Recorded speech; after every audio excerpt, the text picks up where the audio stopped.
Salut à toutes et salut à tous et bienvenue dans cette nouvelle vidéo sur la chaîne C'est mon avis. J'ai passé un petit peu plus de 10 jours avec ce iPhone 12 mini dont vous avez pu voir le déballage sur la chaîne comme d'habitude. Pour celles et ceux qui nous suivent, celles et ceux qui sont abonnés à la chaîne, vous savez que j'ai troqué mon iPhone 12 Pro contre cet iPhone 12 mini. Et je viens vous dire ce que je pense donc de ce tout petit téléphone de chez Apple. Mais tout de suite, c'est parti pour le jingle.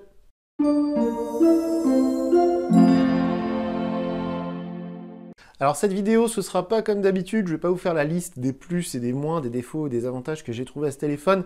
Ce sera une vidéo un petit peu plus courte que d'habitude parce que cet iPhone 12, on en a, partout on en a entendu parler, on a vu des millions, des milliers de vidéos, de tests écrits, etc. Tout le monde a dit son avis sur l'iPhone 12. L'iPhone 12 Pro, je vous en avais fait une vidéo il y a quelques semaines, c'était au mois de novembre si je dis pas de bêtises. Octobre, je crois, même octobre. Bref, l'iPhone 12 Pro m'a suivi pendant à peu près 2 mois. C'est un super téléphone, de très loin le meilleur iPhone que j'ai jamais eu, mais bon, évidemment, c'est un téléphone qui est très cher. Et en plus de ça, qui est assez grand, qui est assez lourd. Alors, pour moi en tout cas, parce que c'est vrai que les smartphones aujourd'hui sont tous, surtout les versions Pro Max, que je trouve beaucoup trop grandes et beaucoup trop lourdes. On a des gros smartphones maintenant, les gens sont en recherche d'autonomie énorme, donc du coup les téléphones s'alourdissent et deviennent de plus en plus grands. On est quasiment toujours vers les 200 grammes maintenant pour tous les smartphones qui sortent. Et on est sur des tailles d'écran de 6,5 pouces généralement, donc des gros smartphones qui prennent beaucoup de place dans la poche. Et moi, c'est vrai que quand cet iPhone 12 mini a été présenté, j'ai été vraiment séduit. Mais le problème, c'est qu'il n'était pas dispo tout de suite. Donc il fallait attendre un petit peu. Et c'est vrai que j'ai eu du mal à attendre. Je me suis jeté sur l'iPhone 12 Pro. Je ne regrette pas. C'était vraiment un super téléphone. De très loin, le meilleur smartphone que j'ai pu utiliser jusqu'à présent.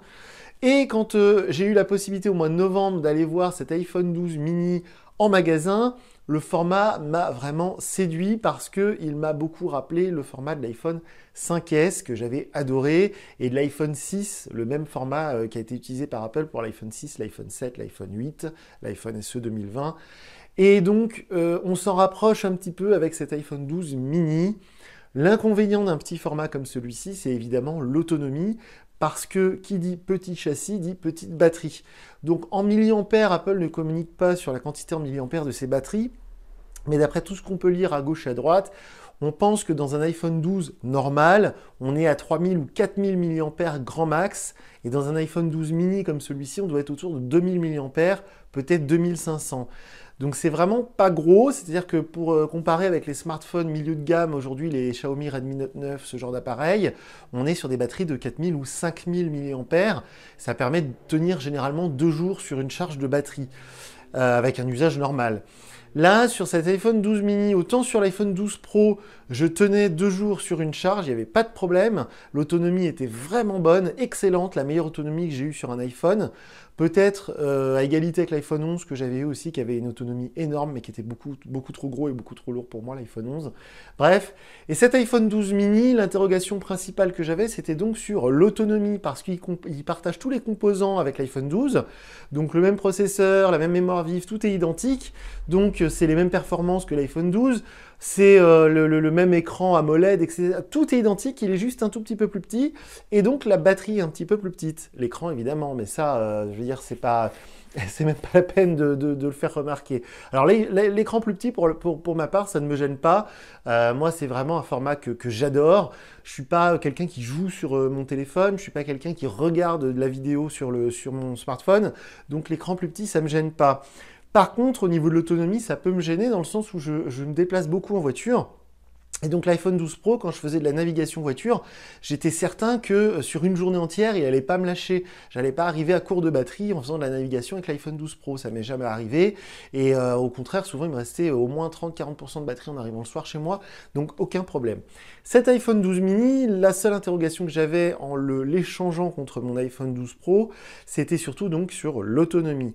Et maintenant que je m'en suis servi pendant une dizaine de jours, je peux vous dire que l'autonomie, effectivement, n'est pas du tout du même niveau. C'est pas un scoop, mais c'est c'est très faible. C'est plus faible que ce que j'attendais en fait. C'est-à-dire que je me disais, bon, l'autonomie va être un peu moins bonne. Non, l'autonomie, elle est 2 fois moins bonne. En gros, même sans utiliser la navigation GPS, qui est vraiment quelque chose qui consomme beaucoup de batterie, parce que l'écran reste allumé en permanence, et puis le téléphone est tout le temps en train de positionner avec les satellites et tout ça, donc ça consomme beaucoup d'énergie, de la navigation GPS. Et bien même sans faire de la navigation GPS, j'arrive tout juste à tenir une journée normale sur une charge, sachant que ma journée va démarrer à 8 h le matin, je le débranche du chargeur, sachant que j'ai désactivé la recharge optimisée de la batterie, ça je vous invite à le faire si vous utilisez un iPhone, parce que cette nouvelle fonctionnalité qui est censée prolonger la durée de vie de votre batterie, par contre, elle va entamer l'autonomie sur une journée, parce qu'en fait l'iPhone est censé évaluer vos besoins sur une journée en fonction de vos jours précédents. Ce qui est très con, parce que si les jours précédents, vous êtes resté à la maison à rien faire, évidemment, vous n'avez pas eu besoin de beaucoup d'utiliser votre téléphone. Et si un jour, vous avez besoin par exemple, justement faire de la voiture et du GPS, bah, votre téléphone, il va très très vite arriver à court de batterie parce que la recharge optimisée n'aura pas su prédire ce besoin. Bref, même en désactivant cette fonctionnalité, donc en utilisant la batterie à son plein potentiel, c'est difficile d'arriver à la fin de la journée avec de la batterie. Plusieurs fois, je me suis fait surprendre en utilisant un petit peu trop justement le GPS d'un téléphone qui se coupe vers 20 h. Donc évidemment, je ne le recharge pas quand je suis en voiture, hein, ça je vous déconseille très fortement de le faire.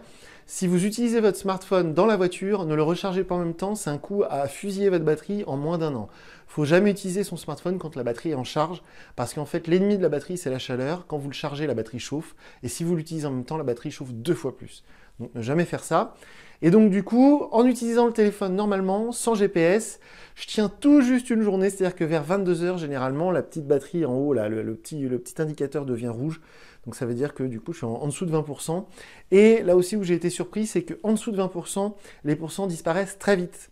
Sur mon iPhone 12 Pro ou sur un iPhone 7 Plus, un iPhone 8 Plus, un iPhone XS Max par exemple, quand vous êtes en dessous de 20%, vous vous dites oh, c'est bon, j'ai encore 2-3 heures devant moi. Et là, je me retrouve avec un phénomène que j'ai bien connu sur iPhone 6, 6S, des iPhones qui étaient connus pour avoir une très mauvaise autonomie. Et effectivement, quand la petite batterie en haut, le petit logo devient rouge, vous savez qu'il faut vite trouver un chargeur parce que les pourcents partent très vite. Alors, je précise aussi que je n'utilise jamais le mode économie d'énergie parce que les mails sont vitales pour moi, c'est mon travail. Et en mode économie d'énergie, en fait, votre iPhone va interroger le serveur mail moins souvent. Donc, je n'utilise jamais ce mode économie d'énergie, donc je ne pourrais pas vous dire si cet iPhone est plus autonome en mode économie d'énergie, ce qui est sans doute le cas, parce que ça consomme moins de batterie, théoriquement. Mais voilà, moi, en mode normal, j'ai du mal à tenir la journée. Sinon, pour tout le reste, je suis très satisfait par cet iPhone qui est vraiment petit, vraiment léger, il tient dans la poche, il se fait oublier. Je trouve que l'objet en lui-même, en plus, je l'ai choisi en noir, parce que comme je le disais dans ma vidéo sur l'iPhone 12 Pro, je l'avais choisi pour le côté, le contour en or, mais l'arrière blanc, j'étais moins fan. Et là, je l'ai pris en noir complet, entièrement noir, avec cet écran AMOLED, OLED, donc avec des contrastes très profonds, quasi infinis, des couleurs très vives, c'est un vrai régal. C'est un super smartphone. Si vous cherchez un téléphone qui soit petit, léger, mais très performant et qui fasse des photos, des vidéos magnifiques, il n'y a pas d'autre choix sur le marché aujourd'hui parce que les autres constructeurs ont complètement abandonné ce segment des petits smartphones. Donc c'est le seul aujourd'hui si vous cherchez un petit smartphone, mais je dirais performant, c'est le seul qui pourra vous satisfaire. Il n'y a que cette question de l'autonomie qui peut vous dissuader d'acheter un iPhone 12 mini. Si vous êtes un utilisateur de smartphone, je dirais léger, que vous avez votre smartphone uniquement pour des SMS, des appels, des mails, un petit peu de réseaux sociaux de temps en temps dans la journée, ça vous suffira. Si vous êtes un utilisateur intensif, que vous faites beaucoup de réseaux toute la journée, vous ne communiquez que par Snapchat ou autre, que vous faites beaucoup de vidéos, si vous faites par exemple aussi des choses, moi que je fais beaucoup, c'est tout ce qui est avec les clouds, je télécharge beaucoup de fichiers, j'envoie beaucoup de mails, etc. Là, ça risque d'être un petit peu difficile. Alors après, je ne parle pas du jeu, parce que le jeu, il est très performant, le téléphone, sur les jeux 3D. C'est la même puce que sur les iPhone 12, donc là, il n'y a pas de souci. Mais évidemment, la batterie, si vous faites du jeu sur iPhone, moi, je vous conseille tout de suite l'iPhone 12 normal et non pas l'iPhone 12 mini. Et enfin, si vous faites comme moi, beaucoup de navigation GPS dans la voiture, eh bien, soit il faut choisir un autre modèle, ou soit il faut avoir un autre téléphone à côté. Parce que là, évidemment, au bout d'une demi-journée de navigation GPS, la batterie sera vide. Donc voilà pour cet iPhone 12 mini. Je voulais faire une vidéo pour aider celles et ceux qui hésitent à en acheter un. C'est vrai que moi j'ai hésité avant de sauter le pas. Au niveau de la caméra, je regrette pas parce que finalement le troisième capteur sur l'iPhone 12 Pro, c'est comme sur l'iPhone 11 Pro d'ailleurs, il ne sert presque que à faire cette simulation de 55 mm en fait, et de faire du zoom évidemment, mais sur de la vidéo, de la photo normale, il y a aussi évidemment l'ultra grand angle hein, sur cet iPhone 12 mini, ça suffit largement. Donc niveau caméra, je regrette pas trop mon iPhone 12 Pro, là-dessus il n'y a pas de souci. Par contre, sur l'autonomie, évidemment, faut vraiment bien évaluer vos besoins avant de sauter le pas et avant de faire le choix de cet iPhone 12 mini. Si vous avez des questions sur ce téléphone, n'hésitez pas à me les poser, vous pouvez me contacter, je vous mets sous la vidéo le lien vers le formulaire de contact qui vous permettra de me poser vos questions. Par contre, si vous posez vos questions dans les commentaires YouTube, je n'y répondrai pas, je ne lis pas les commentaires YouTube. Voilà donc pour cet iPhone 12 mini qui est un super téléphone, mais voilà, il faut bien être prévenu sur cette histoire d'autonomie. Ça peut vraiment être un problème au quotidien si vous avez un usage intensif de votre téléphone. Donc voilà, moi je vous dis à très bientôt pour une nouvelle vidéo sur la chaîne. Salut!